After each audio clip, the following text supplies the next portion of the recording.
நடப்பு ஆண்டிற்கான தமிழக சட்டப்பேரவை தொடங்கிய நிலையில் ஆளுநர் RN ரவி அவையில் இருந்து வெளிநடப்பு செய்தது அரசியல் வட்டாரத்தில் பெரும் பேசுபொருளாகியுள்ளது. தொடர்ந்து 4வது ஆண்டாக உரையை படிக்காமல் ஆளுநர் வெளிநடப்பு செய்தது ஏன் என்பது குறித்து மக்கள் மாளிகை விளக்கம் அளித்துள்ளது. இதுகுறித்து இந்த செய்தி தொகுப்பில் விரிவாக பார்க்கலாம்.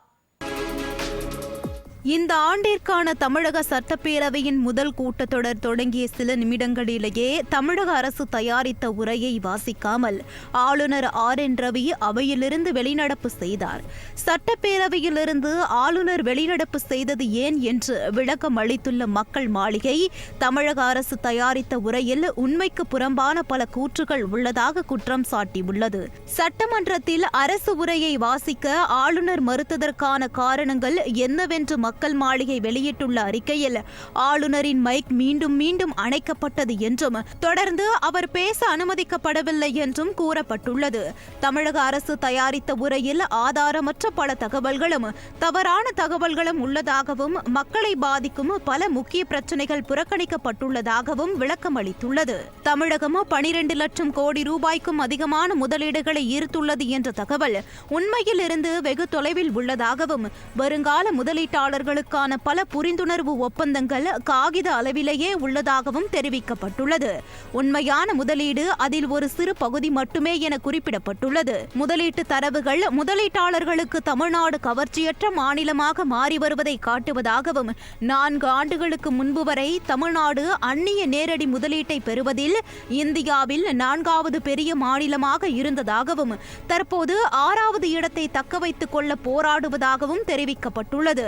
போக்சோ பாலியல் வன்கொடுமை சம்பவங்கள் 55% மேலாகவும், பெண்களுக்கு எதிரான பாலியல் துன்புறுத்தல் சம்பவங்கள் 33% மேலாகவும் தமிழகத்தில் அதிகரித்துள்ள போதிலும் பெண்கள் பாதுகாப்பு பிரச்சினை இந்த உரையில் முற்றிலும் புறக்கணிக்கப்பட்டுள்ளதாக அறிக்கையில் குறிப்பிடப்பட்டுள்ளது.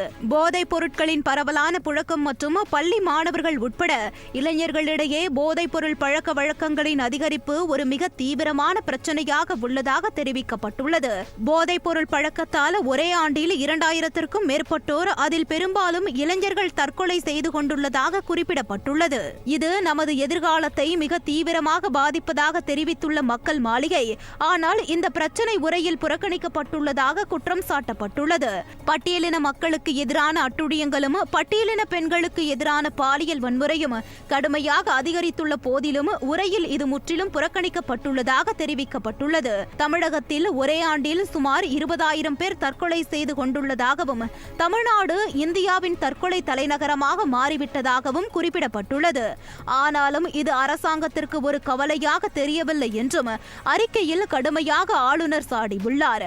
கல்வி தரத்தில் தொடர்ச்சியான சரிவு மற்றும் கல்வி நிறுவனங்களில் பரவலான நிர்வாக சீர்கேடு ஆகியவை நமது இளைஞர்களின் எதிர்காலத்தை கடுமையாக பாதிப்பதாகவும் 50%க்கும் மேற்பட்ட ஆசிரியர் பணியிடங்கள் பல ஆண்டுகளாக காலியாக உள்ளதாக குறிப்பிடப்பட்டுள்ளது.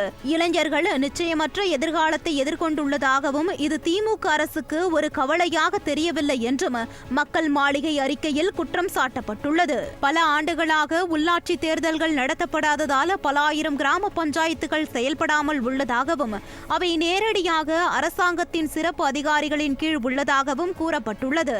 இதன் மூலம் கோடிக்கணக்கான மக்களின் அடிமட்ட ஜனநாயக உரிமைகள் மறுக்கப்படுவதாகவும் குற்றச்சாட்டு முன்வைக்கப்பட்டுள்ளது.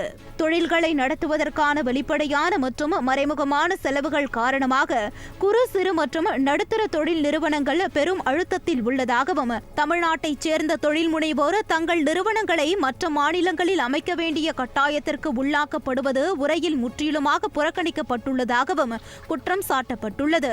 சட்டப்பேரவையில் தேசிய கீதம் மீண்டும் அவமதிக்கப்பட்டுள்ளதாகவும் அடிப்படை அரசியலமைப்பு கடமை புறக்கணிக்கப்பட்டுள்ளதாகவும் மக்கள் மாளிகை வெளியிட்ட அறிக்கையில் அடுக்கடுக்காக குற்றம் சாட்டப்பட்டுள்ளது.